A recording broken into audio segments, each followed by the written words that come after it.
So I've managed to reverse engineer the protocol for the mini disc LCD, and you can see that it's currently displaying data there, and it's attached to an Arduino type controller. It's attached to a Wemos D1. I can turn all the segments on there, and that is a copy of a display that is in the test mode for the mini disc player. The VR 1.2 is the firmware revision. So I copied down the data that was transmitted on the scope and sent that out from the Arduino just to check that the protocol was correct, and it appeared on the display, so I knew that everything was working then. I just needed to decode some of the segment information. So at the moment this is running through the data bits, setting one bit at a time in a 10 byte packet that goes out, which drives the left hand half of the display, and that is a load of icons, and they're illuminating one at a time. You can see very small little segments lighting up there. The dot matrix display in the right hand side of the display, that is a different packet.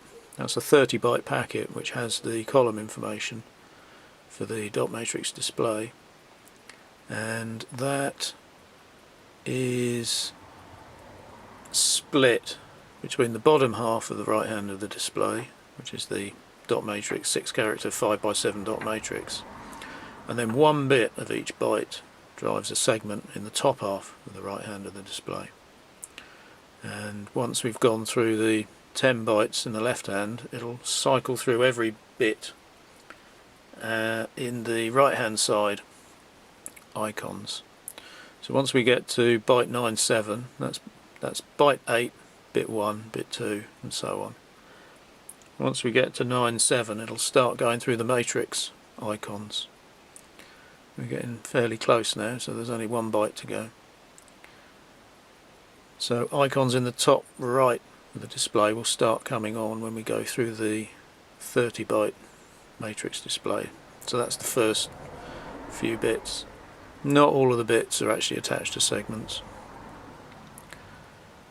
Some of them are just disconnected. So there we go, we started displaying segments in that top right, and it will run through all 30. So this program's useful for working out what segment is attached to what bit, so that we can actually map things properly and get meaningful displays up. The keyboard is an analog based system, so as you press keys you get different voltages on a couple of lines. I haven't got that working on the Arduino at the moment. One of the problems is there's only one A to D converter on the Wemos, but I do know roughly how it works. I don't know the exact voltage to key mapping, but I do know how that works. There's some sort of subtlety, maybe to do with a clock signal which goes out from the controller, which I'm not supplying at the moment, so I haven't managed to read any keys, but it's fairly simple. I don't see much of a problem with that. But the display is totally usable, I think.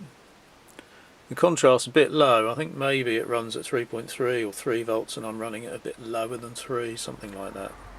But it's definitely working. So I could use that in another project. So that's a successful repurpose, I think.